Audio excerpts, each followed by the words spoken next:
Ever look down to find a hole in your favourite latex piece? Fear not. In today's episode, we're turning those oh no moments into oh yes victories. Repairing latex is easier and cheaper than you think. Welcome to Rubberly Workshop.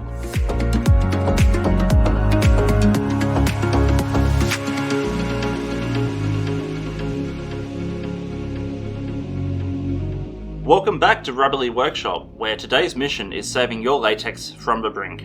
Ever had a latex blowout at the worst possible time?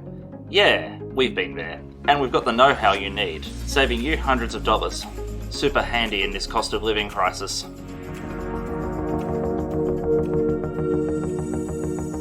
First off, if you spot damage, act like it's hot lava. Take it off. The less you wear it, the less damage you'll do. What's that saying? A stitch in time saves 9? Except, we don't really do stitching here, but you get the idea.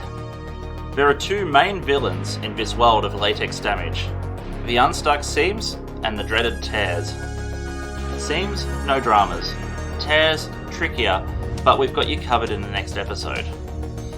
Okay, so let's gather our tools. Be sure to have a workspace with good airflow. The glues and solvents we work with are toxic. You should also wear a suitable respirator.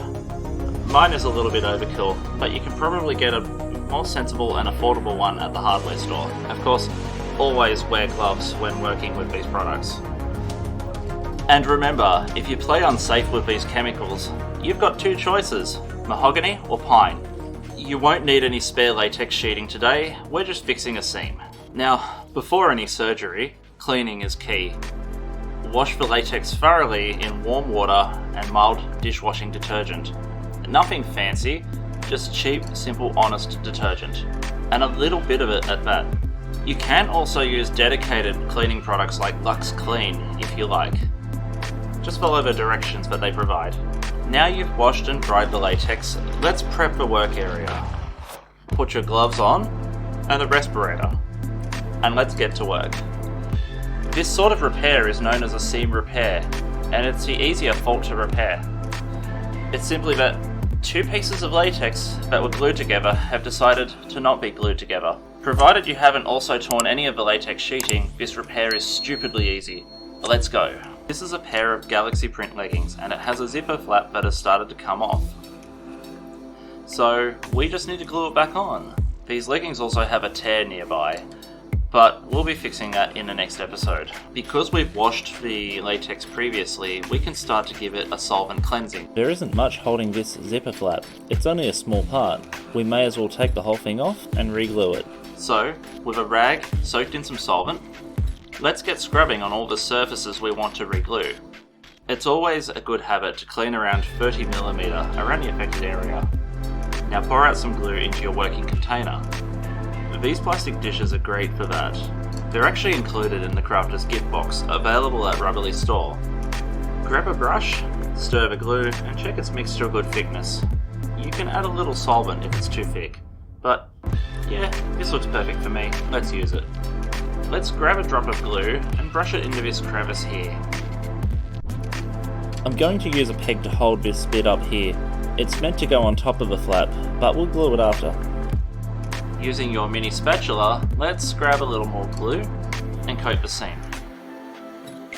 Remember what I said in last episode about gluing in one layer? Let's have a go at that. Remember, no overlapping. We want this to be a clean repair. As if there'd been nothing at all. Nothing at all. Do this for both sides, again keeping it to one nice thin pass. Let's give the glue 5 minutes to get a little bit tacky. Let's get those pieces back together. Remember, don't cause any of the pieces to stretch, or they won't go back together properly.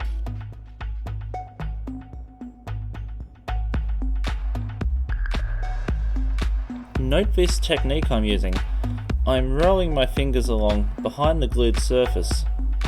This way, we're gently handling the latex, getting it to stick, whilst not introducing any stretches into the join.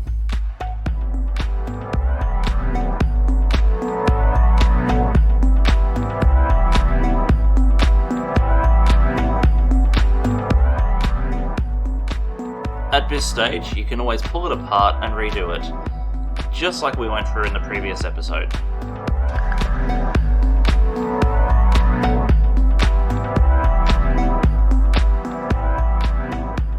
Remember that little bit we held back?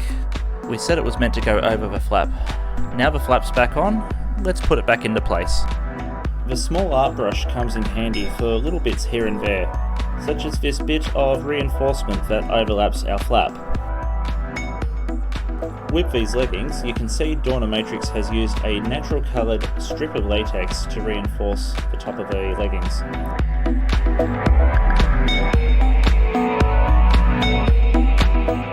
And all the gluing is complete.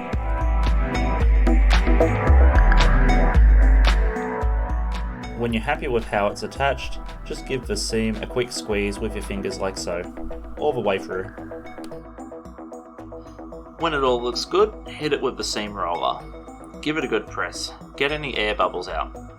Okay, that looks good. Let's give this repair a clean. Using some more solvent on the rag, gently clean around the joint. Try not to get any solvent under the seam. We just want to clean off any stray glue. When the solvent has dried off, surround the area with a little talcum powder and leave it piece to dry. Store it out of direct sunlight, give it 24 hours to cure. When 24 hours has passed, if you've applied talcum powder, you'll want to start to remove it. Now we're done. Let's give it one last wash. Let's give it a rinse. And we'll give it a shine while we're here as well. We're using a bucket of warm water, and the shine product we're using here is just something we're testing, but you can use ViviShine. We'll have our own dip shine available in Rubbly store before too long. And just like that, the seam has been repaired. Join us next time for another repair where we'll tackle tears. So, did you have a repair victory today? Let us know in the comments below. You can also send before and after pictures to our Instagram account in the description below. We'd love to feature your repairs in future episodes. On that note, thanks for joining us in the Rubbly workshop. Don't forget to like and subscribe. Until next time, stay rubbery. Hey, thanks for watching Rubbly. Looking for a way to support the channel? Check out Rubbly store. Simply visit rubber.ly and click the store tab. At Rubbly store, we have the Crafter's Gift Box, the ideal start to your latex making journey. We also have Shine by Rubbly, a lightweight latex shine and dressing aid spray all in one. Shine by Rubbly is handmade right here in Sydney with love. Every purchase helps keep our channel going strong. Your support means the world to us. Happy crafting.